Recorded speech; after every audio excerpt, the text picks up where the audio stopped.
Lorette, your story reminded me when I was in Loch. I used to live in Loch Harbour, Nova Scotia. And there was a retired pastor that came back, and he was the pastor in Loch Harbour.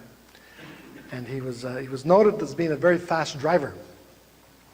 And one day, and he had a Model A back then, and he told me this story, and the other guy in the story told me this story. And the pastor was coming around a turn, he was speeding as usual, and he come around, and right in the middle of the road was another guy coming the other way. And they just veered out of each other's way, and they had that same experience that, you know, when you almost have an accident and your heart stops, and it's like time almost stops. And he said he put the brakes on, he caught himself for a second, he looked back at he said, "Reverend, are you okay?" And the Reverend said, "Yeah, I'm okay, but you don't have a door handle." And he said, I looked over and I said to the Reverend, "Neither do you." They clipped each other's door handles off of their Model A Fords. That's close. It sounds like a far-fetched story, but they both told me that story. So I'm wondering, probably true. We're going to read today to begin from Mark chapter 14.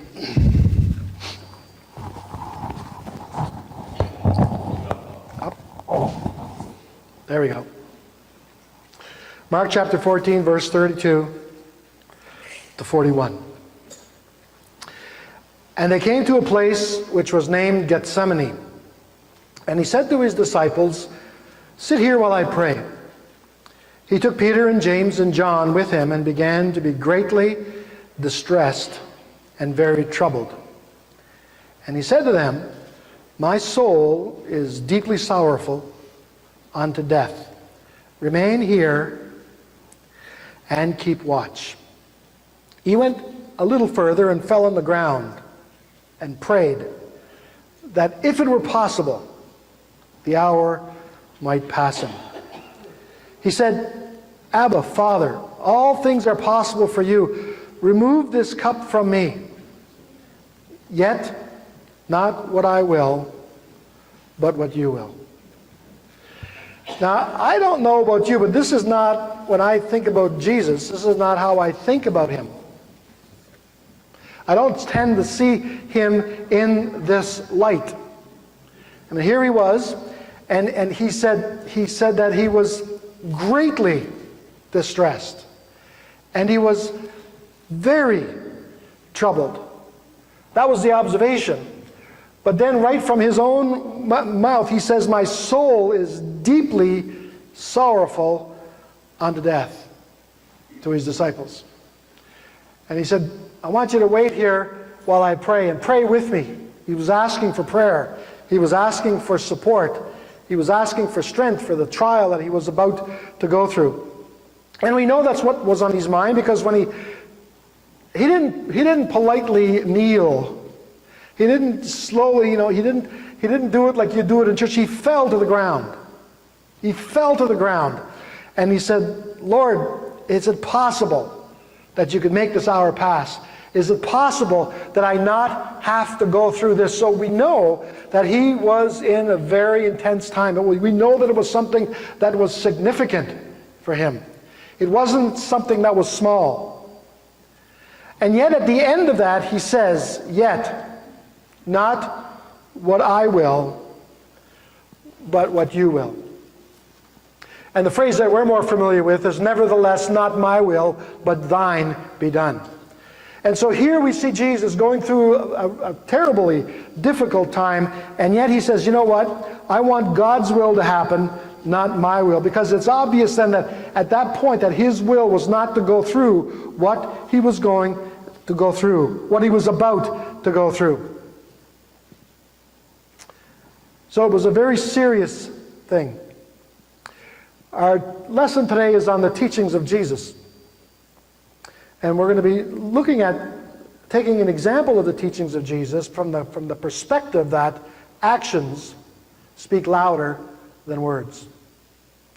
His life and how he lived speaks much louder sometimes than some of the things he said. The things he said were obviously very powerful, and we take them to heart.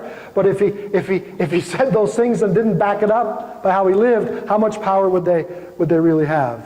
Faith without works is dead. So this is how Jesus lived.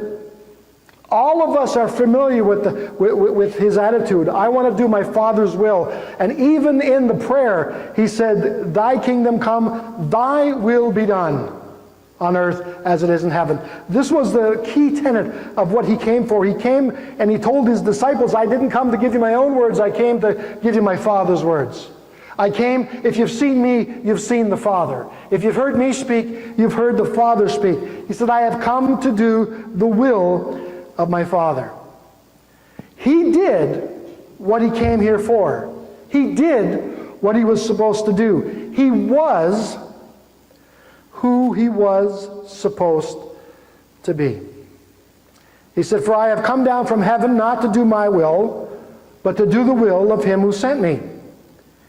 Even when at his lowest point, when he said, my soul is deeply sorrowful unto death, even when he did not want to press on, when he prayed, remove this cup from me, even then, he did what he was supposed to do. Britain's in the news this weekend, of course. The British have a saying, keep calm and carry on. Right? Jesus carried on. Back in the 70s, we used to have an expression, keep on trucking. Means very well the same thing. But he doesn't stop there. In other words, he just didn't come to do what he was meant to do. He wanted us to learn something from that, because we read, when we look back at the Lord's Prayer, he said, after this manner, therefore, pray. Who? Ye. After this manner, therefore, pray ye. Our Father which is in heaven, hallowed be thy name. Thy kingdom come. Thy will be done on earth as it is in heaven. So he's showing us there, and he's telling us that he wants us to have the same attitude that he had. He wants us to have the same attitude about our lives that he took with regards to his. In other words, I want you to keep on doing what you're supposed to do. I want you to keep on doing what you were meant to do. I want you to keep on doing what the Father wants you to do. Now, I realize that using Jesus as our example is quite a lofty example. After all, he was the Son of God. And I guess it'd be easy for us to think, well, yeah, that was Jesus. I'm just little old me. Well, let's look and see if we could find somebody else in the Bible that did the same, that had the same attitude as our Lord did. Job chapter 1. In the land of Uz, there lived a man whose name was Job. This man was blameless and upright. He feared God, and he shunned evil. And so we know the story of Job. How Satan was in front of God, and God was saying, have you looked at all, have you seen how the people are acting down on the earth? And Job said, yeah, but that guy Job, he's only doing it because you've really blessed him. And God said, okay, fine, let's see if that's true. And then we read then, very early on in Job, in chapter 2, it says, so Satan went from the presence of the Lord and afflicted Job with painful sores from the soles of his feet to the crown of his head. Never mind the fact that he lost all his cattle, and he lost his sheep, and he lost his kids, and he lost, his farm. That all happened in one day. He got the bad news one after the other, right? It was so bad then that he took a piece of broken pottery and he scraped himself with it as he sat among the ashes. And that insult to injury, his wife said to him, are you still maintaining your integrity? Curse God and die. The closest person to him. You know, if a stranger tells me something, you're an idiot. What do they know? They're a stranger, I don't care. But if somebody close to you says something to you, negative, that gets right in there, doesn't it? That hurts. That's like getting the old uppercut right in the ribs, Mike. Got underneath the defenses, and all of a sudden you're short of breath, right? So, curse God and die. He replied, you are talking foolish. Shall we accept good from God and not trouble? And then it says this, in all this, Job did not sin in what he said. In all this, Job kept being who he was. Job was Job in all of that. Whether or not everything was going good, he still kept his faith. Whether or not his flocks were growing and thriving, he still kept his outlook about God and about him and about life. He still kept it. And things were really pretty bad. I mean, we read later on in that chapter, when Job's 3 friends heard about all the troubles that had come upon him, they set out from their homes and met together by agreement to go and sympathize with him and comfort him. When they saw him from a distance, they could hardly recognize him. It was bad. Right? They began to weep aloud, and they tore their robes and sprinkled dust on their heads. Then they sat on the ground with him for 7 days and 7 nights. No one said a word to him, because they saw how great his trouble was. And in all of this, Job's attitude was, though he slay me, yet will I trust him. You see, Job kept being Job through all of his trials. And then we read finally, near the end of the book of Job, the Lord blessed the latter part of Job's life more than the former part. So Job really had the same attitude about living that Jesus had through his life. Jesus came and he had a mission. He came and he knew why he was here. He came, and although he had many trials, and although he was tempted, and although he was discouraged apparently from what we read about that once, he did not falter. He kept going and he pressed through and he did what he came here to do. Job did the same thing. You say, but yeah, Bob, Job, I mean, he's in the Bible. He's one of the all-stars. You can't compare my life to his. Well, let's just take a look at somebody who wasn't in the Bible. Has anybody here heard the name Vincent van Gogh? Yeah. We probably all have heard the name of Vincent van Gogh. Does anybody know what he was? Yes, of course, most of us know. He was an artist. Here's a couple of facts about him that you might never have heard. Vincent van Gogh was the son of a pastor in Holland. Preacher's kid. He moved to London to work as an art dealer for his uncle. After 2 years in London working as an art dealer, he moved to Paris to be an art dealer, and he lost interest in art, and in his sister's, this is a famous painter now, in his sister's words, he became, and here's the quote, daffy with piety. Daffy. Well, I remember Daffy Duck, right? I know the English word daft means crazy. And piety, of course, he became a religious fanatic, I guess is what his sister was saying. I didn't know that about Van Gogh. Now, from his biography, we read this. This is interesting.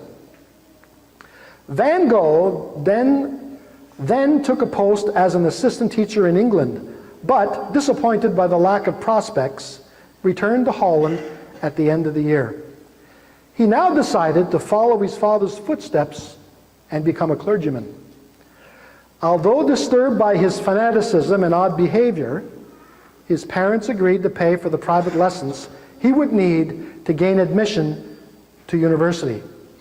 This proved to be another false start. Van Gogh abandoned the lessons, and after a brief training as an evangelist, went to the Bornies coal mining region in the south of Belgium. His ministry among the miners led him to identify deeply with the workers and their families. In 1897, however, his appointment was not renewed, and his parents despaired, regarding him as a social misfit. In an unguarded moment, his father even spoke of committing him to an asylum. That's stuff about Van Gogh that I didn't know. Now, he only painted from the age of 27 or 28 until the age of 37. He's an artist, and he painted for roughly 10 years. He died very young. Now, you'd think that he was a very successful artist, wouldn't you know? Because everybody here pretty well has at one time, whether or not you realize it, you've seen one of his paintings, right? You've seen one. And most of us here have heard his name before. So you would think that he was a successful artist. He painted roughly, during that 10-year span, 900 paintings. How many would you guess that he sold out of 900? He sold 2. 2 paintings. But he kept doing what he did. He kept being Vincent van Gogh, doing what was inside of him to do. He painted 900 paintings and sold 2. And died poor, by the way. Last year, or not last year, but a couple of years ago, in 2017, one of his works, Labourier dans les champs, or Laborer in the Field, sold for $111 million.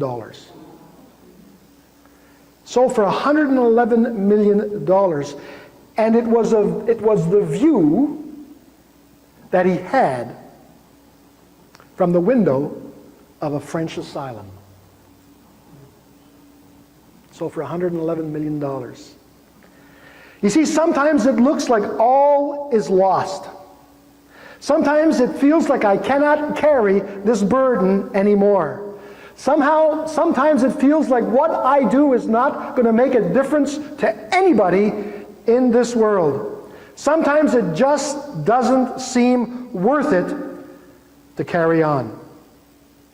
Sometimes we never know the effect that we'll have on those around us or the world at large if we stop doing what we were meant to do.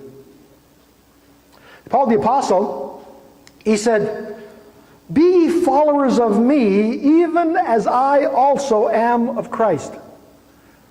Paul as well said, "My actions are going to speak louder than my words. I want you to follow me, but I want you to look at how I live." And Paul's life was not easy. I mean, I mentioned this before, that the writings of Paul are the ones that kind of speak to me the most. And, you know, if you look in this is a relatively new Bible, but if you look in the one I usually bring, it's the Pauline epistles are the one that are marked up the most. So they really speak to me. So he was one of the guys up there. But his life was not easy. Does anybody here know what LinkedIn is? That's like the business version of Facebook. So if LinkedIn, you open up a LinkedIn account and you put your profile, and it's not a place where you post pictures of yourself, with the fish you just caught or the hamburger that you just ate. LinkedIn is more for professionals, right? And so you go there and you build your profile, where you went to school and where you're working and what your skills are. And if you find something that's interesting, compare it based on what you do for a living, you post it and it's there. And so, but if you subscribe to LinkedIn, you're forever getting these job postings. So people go there to find people to come and work for them. Now, I just want to imagine that you log into your LinkedIn account, and I do that pretty well every day while I log into my computer at work, and it says, boop, ABC company is looking for an advisor. And it'll be there, and I'll delete it, and then boop, another one, and then the next day another one. Can you imagine if you open up your LinkedIn account and a job application come up, and they're looking for an assistant for Paul the Apostle? And you thought, well, gee, that looks kind of interesting. That'd be kind of cool. Paul the Apostle. Wow, my mom would be some proud of me, that's for sure, right? And you start to read the job description that's found in 2 Corinthians chapter 11. It says, and here's the job description: in labors, more abundant; in stripes, more measure; in prisons, more frequently; in deaths, often; from the Jews, 5 times I received 40 stripes minus 1. Brackets, you can expect the same. 3 times I was beaten with rods. Once I was stoned. 3 times I was shipwrecked. A night and a day I've been in the deep. In journeys often. In perils of water. In perils of robbers. In perils of my own countrymen. In perils of the Gentiles. In perils in the city. In perils, that's why we live in Emyvale. In perils in the wilderness. In perils in the sea. In perils among false brethren. In weariness and toil. In sleeplessness often in hunger and thirst, in fastings, often in cold and nakedness. Besides the other things, besides all this, what comes upon me daily? Now, how many of you would rush to put your resume in for that job to get that kind of job experience, on-the-job experience, right? But he just kept on being who he was supposed to be. No matter how things were on the outside, Paul had the strength on the inside. No matter how low things seem, he had strength, help from above. And because of it, we're blessed with his words and what he penned a couple of thousand years ago today in modern world. Because of it, people find strength to carry on because of what he did. He never gave up.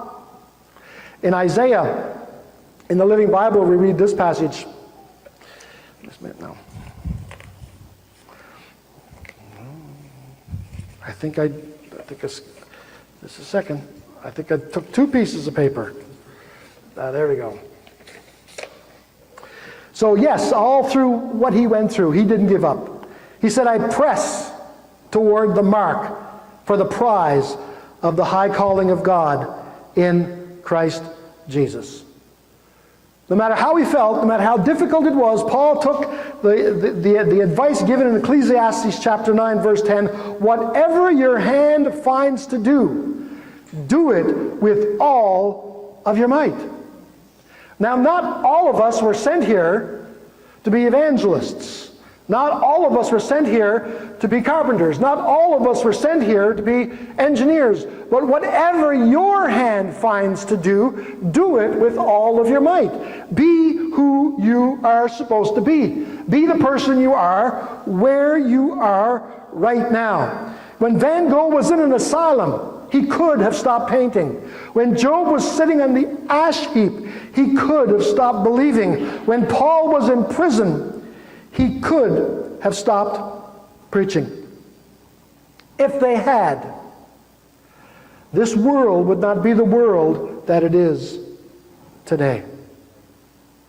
This world needs people that approached what they did and who they were with the same attitude as those people that I've just used as an example took. This world runs and works by people who lean in when it gets tough.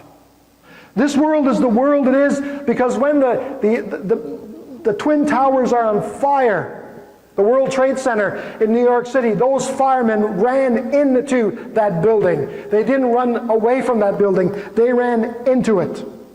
This world is the world that it is because when the 911 call is made and there's trouble somewhere, someone's in trouble, someone's in danger, the police go to where the trouble is. They don't run away from it.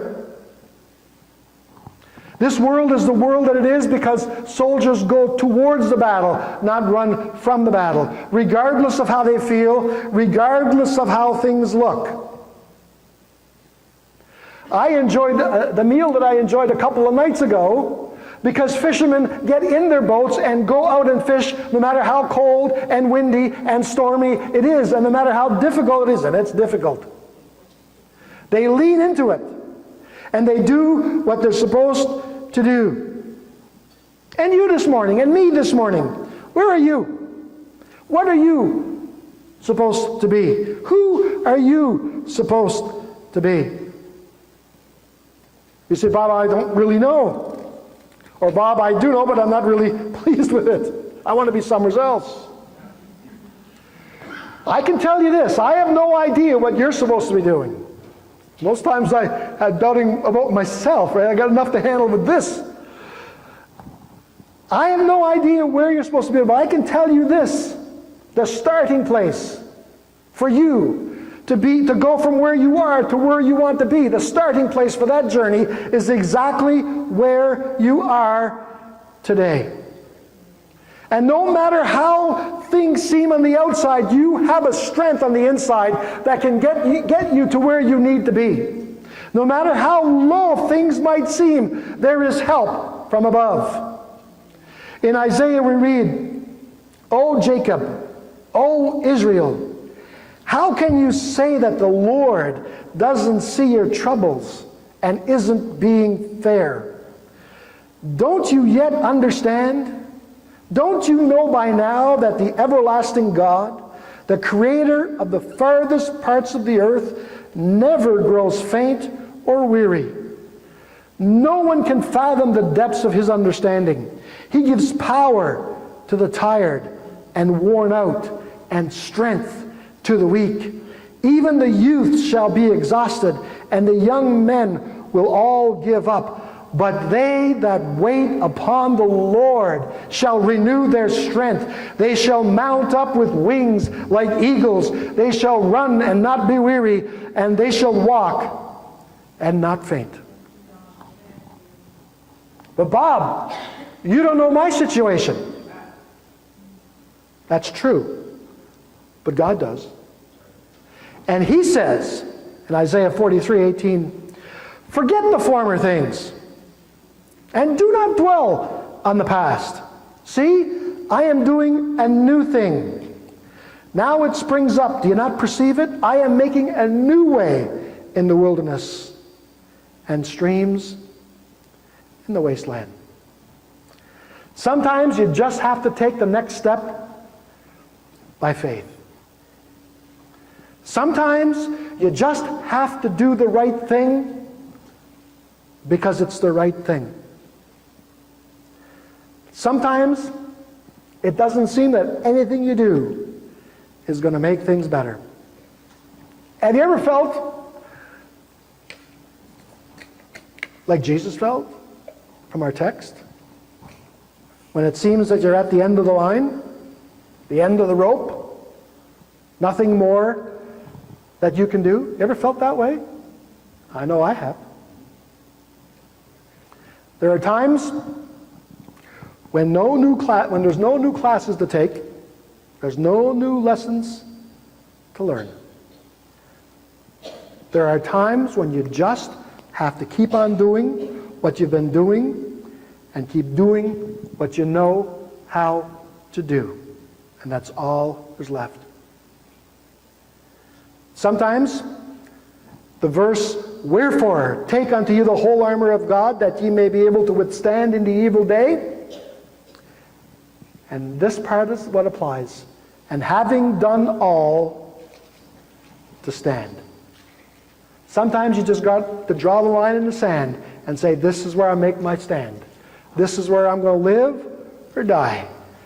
And say, as for me and my house, we will serve the Lord. No matter what it means, this is what I'm going to do. Even though I don't want to do it, Father, not my will, but thine be done. Sometimes you just get to the end of the rope and you've got to let go and take that next step by faith. But Psalm 35 and 37 and 5 says, commit your way unto the Lord, trust also in him, and he will bring it to pass. Notice it says, commit your way. Not my way. Not what your mother thinks you should do way. Not what the pastor's way. Not your neighbor's way. But your way. Commit your way unto the Lord. If you're a fisherman, keep on fishing. If you're an artist, keep on painting. If you're a trucker, keep on trucking. But serve God in it, and he will lead you. He will guide you. He will show you the way. Be faithful where you are, and he will bring you to the next step, the next goal, the next mountain top. 2 Corinthians 15 and 7 says, but as for you, 2 Chronicles rather, but as for you, be strong and do not give up, for your work will be rewarded. You might not be the Messiah. You might not be a great artisan. You might be doing something that no one sees, but your work will be rewarded. Philippians 1:6, and I am sure of this, that he who began a good work in you will bring it to completion at the day of Jesus Christ. You see, the teachings of Christ tells us. Christ himself tells us. It's not just by words that he taught us. It's by his own actions. And he's telling us, be who you're supposed to be. Be the person that I want you to be. Not your will, but his will. And then finally, James says, consider it pure joy, my brothers and sisters, whenever you face trials of many kinds, because you know that the testing of your faith produces perseverance.